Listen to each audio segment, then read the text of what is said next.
December 8, 1941, Harlem streets stretched with lines of young men volunteering to fight Japan.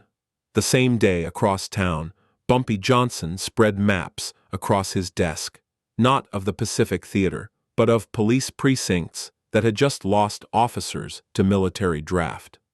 While FBI agents boarded trains for counterespionage assignments overseas, Bumpy received reports on which federal investigations had been suspended indefinitely. The numbers told a story America wasn't ready to hear. Within 60 days of Pearl Harbor, the NYPD would lose over 2,000 officers to military service. Federal prosecutors were reassigned to war crimes tribunals. Organized crime investigations frozen. A newspaper sat on Bumpy's table. "America at War," the headline declared. Next to it, his ledger showed revenue tripling in the same period.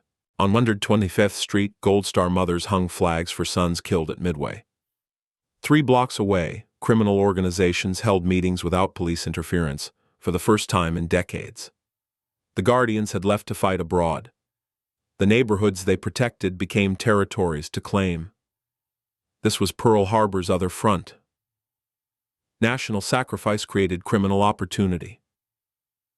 Patriotic mobilization enabled organized crime expansion. The home front stood protected by removing its protectors. America sent its best to the Pacific. What it left behind wasn't just women and children, but power vacuums, and power vacuums don't stay empty. They get filled by those who recognize what the country refused to admit.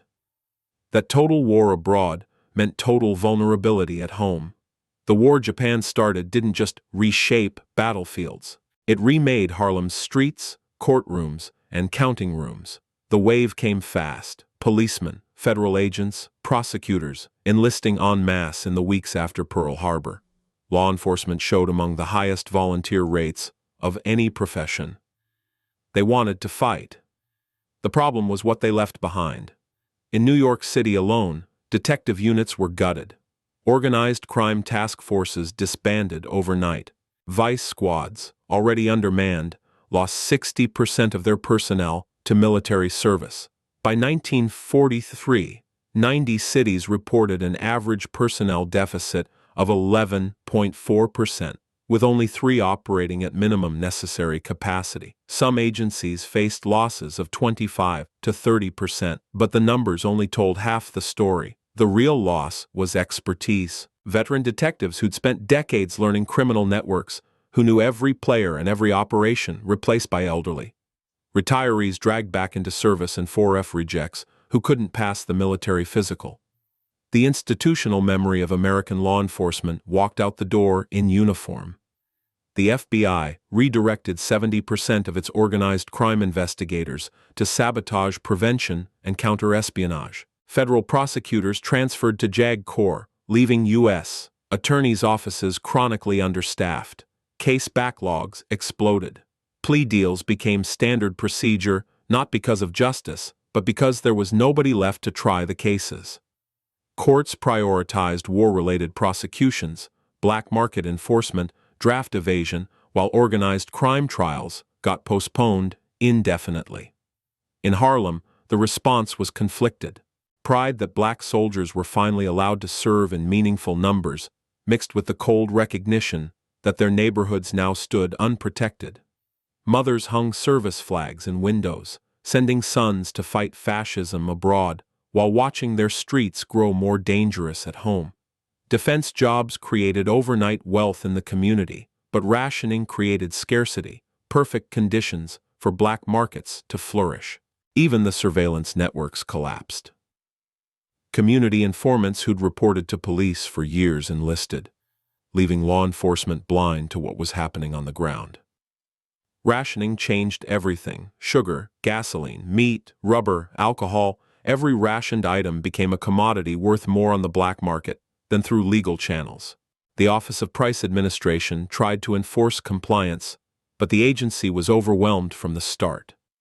Counterfeit ration stamps became more valuable than cash. Enforcement agencies, already depleted by war mobilization, couldn't investigate even a fraction of violations. The labor shortage opened insider opportunities criminals had never accessed before. Dock workers and warehouse personnel, drafted en masse, left positions vulnerable to infiltration. War workers flooded cities faster than housing could be built, creating rent control violations and housing black markets overnight. Servicemen on leave arrived with money and loneliness, driving demand for prostitution and gambling to levels police could no longer control. The institutional response revealed the depth of the crisis. Any crime not directly harming the war effort got deprioritized. Military police focused on servicemen, forcing local police to cover their duties, while organized crime became a secondary concern. Politicians feared appearing unpatriotic by criticizing war effort failures, including surging crime rates.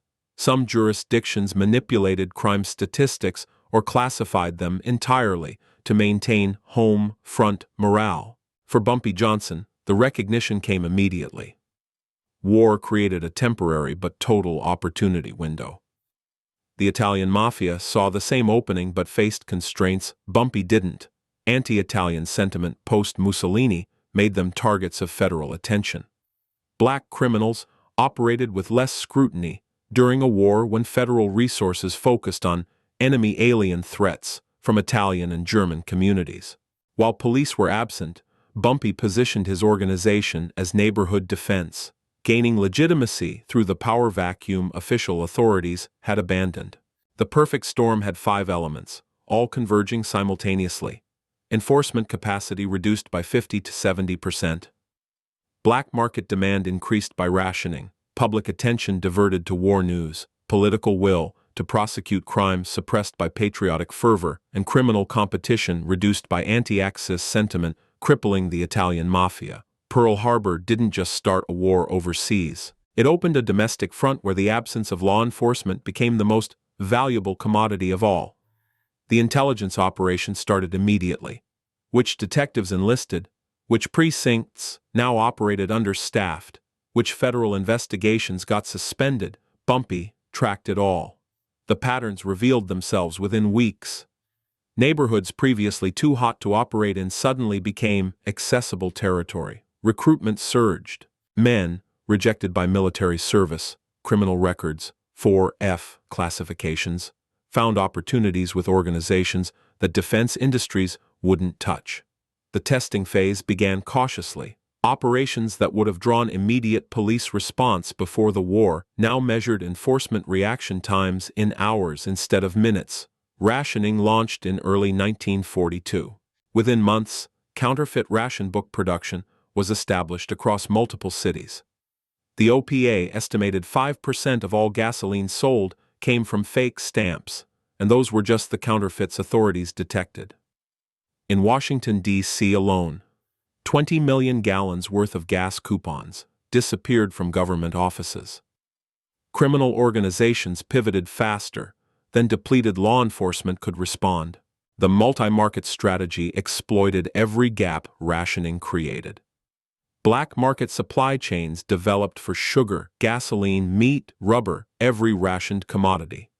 Industrial-scale counterfeit stamp operations emerged, complete with distribution networks and protection for the printers. People paid upwards of £10 for forged ration books in England, equivalent to $400 today.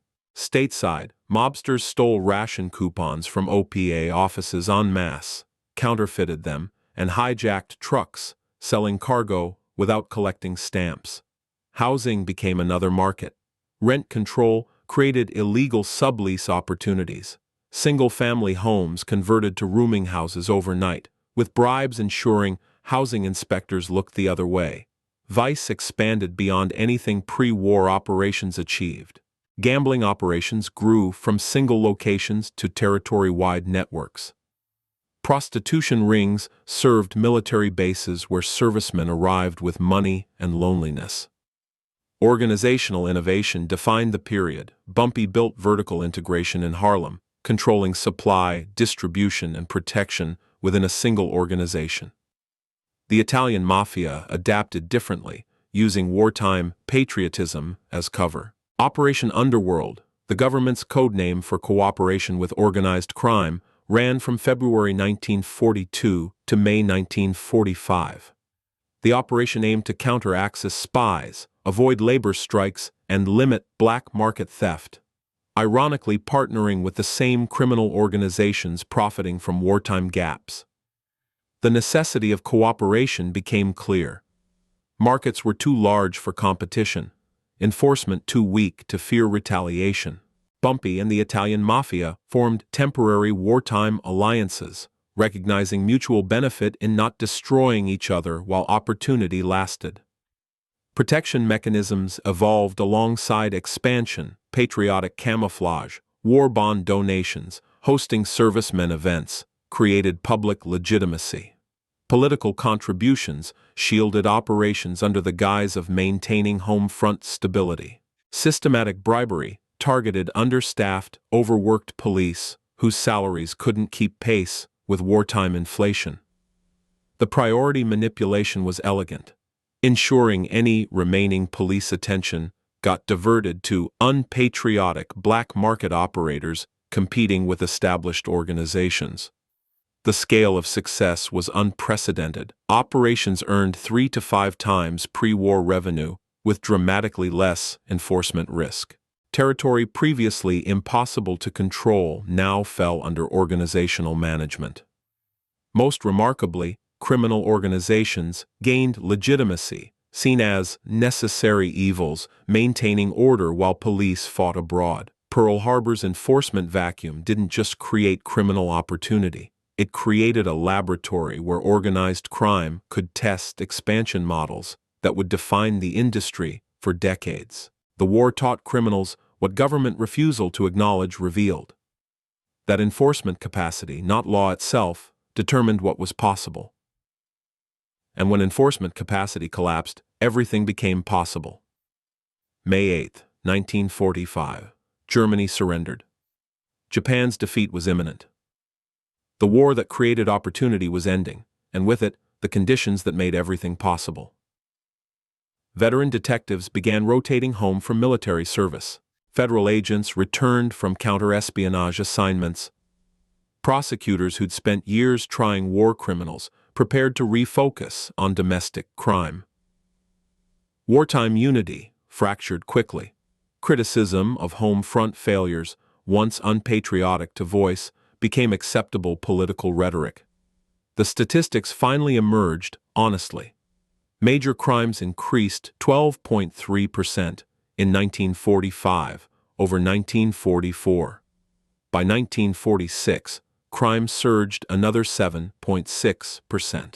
The war-born scarcity of consumer goods had created lucrative markets for stolen merchandise, reactivating old criminal gangs that now operated with unprecedented sophistication. Politicians needed scapegoats. Someone had to answer for the chaos. The FBI prepared to shift resources back to organized crime from espionage. 4 years of wartime activities left paper trails, counterfeit stamps, housing violations, rationing crimes. Witnesses emerged, competitors angry about wartime losses, community members who viewed the profiteering as exploitation of neighborhood vulnerability. Cases were being built. For Bumpy and Mafia leadership, the recognition came with cold clarity. The window was closing. Opportunity was becoming liability. Success became the trap. Wartime expansion made organizations too visible, too successful to hide from returning authorities. 4 years of black market operations created evidence that couldn't be erased. 1 in 15 businesses had been charged with illicit transactions during the war, and enforcement had been minimal then. Now, with full personnel returning, the prosecutorial capacity that disappeared in 1942 was reconstituting itself. The political pressure intensified. Congress launched investigations into wartime profiteering and military government corruption. Politicians needed to demonstrate they were addressing the crime surge, and wartime profiteers offered perfect targets, criminals who'd gotten rich while soldiers died. Divergent responses revealed different calculations. The Italian mafia attempted to maintain wartime gains through increased violence and deeper political corruption. They'd tasted power during Operation Underworld, believed their government connections would insulate them from prosecution. Bumpy calculated differently. He recognized what the mafia refused to accept. Wartime conditions were temporary, requiring strategic adaptation, not aggressive defense. His organization split over the decision. Younger members wanted to fight returning law enforcement, to protect territories as they'd bled for during the war. Veterans understood that war's end meant operational pivot, not escalation. The defining decision came quietly. Bumpy chose strategic withdrawal, abandoning the most visible wartime operations before prosecutions began. Wartime profits flowed into quasi-legitimate businesses, creating legal income streams that could survive scrutiny. The repositioning was deliberate, shifting from exploiting wartime vacuum to providing services police wouldn't, again becoming necessary rather than opportunistic. The sacrifice was calculated. Some operations were let go. Revenue dropped significantly from wartime peaks. Some associates were allowed to be prosecuted, protecting the core organization by giving authorities targets.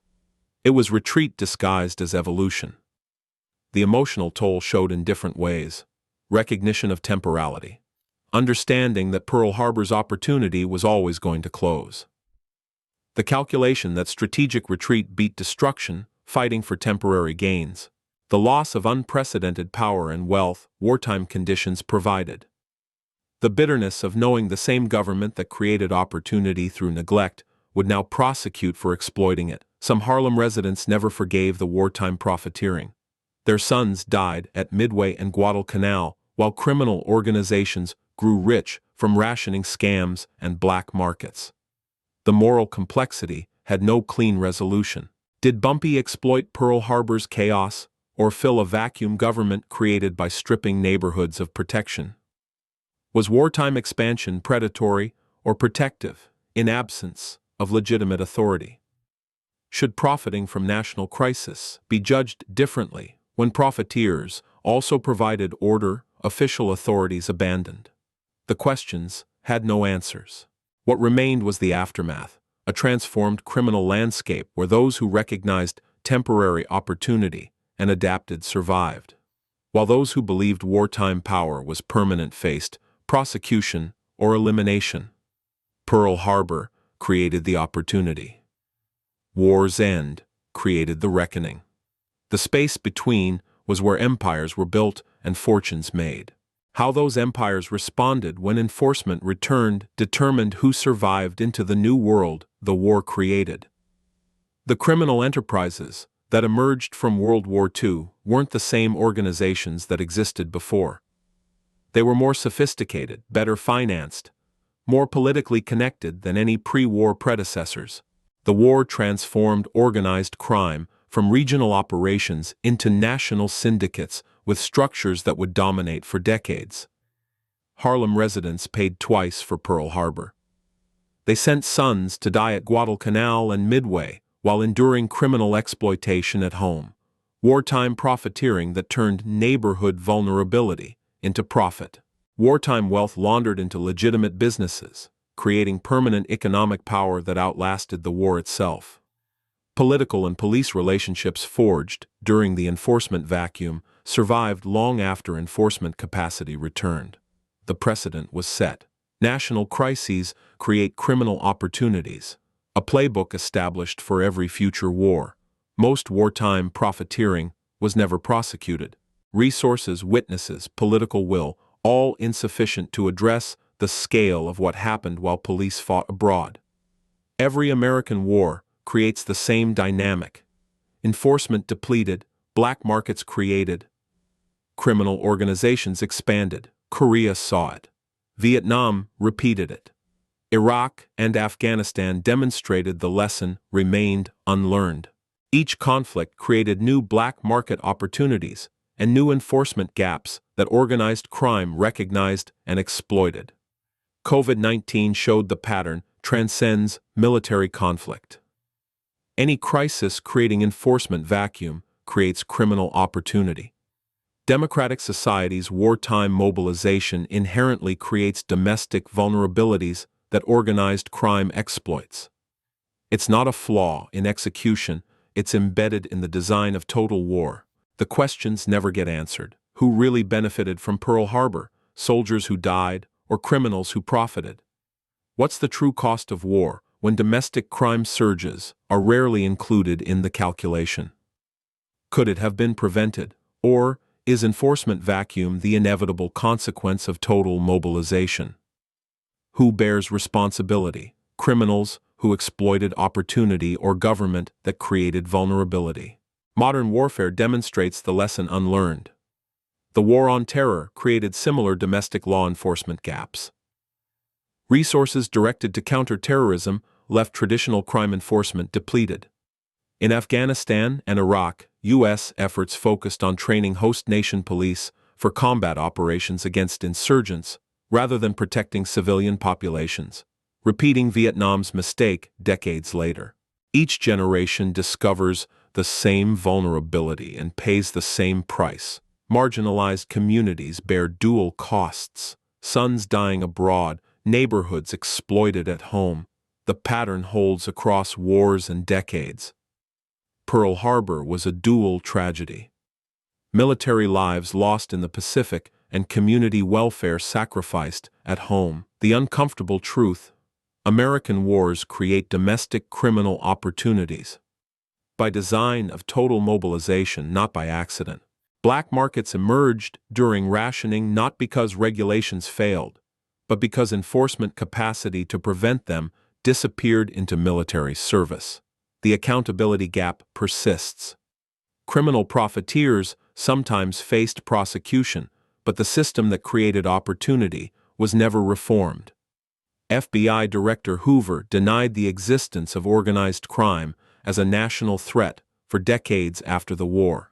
Only after his death in 1972 did the Bureau make eradicating organized crime a priority, 30 years after Pearl Harbor created the conditions for its expansion.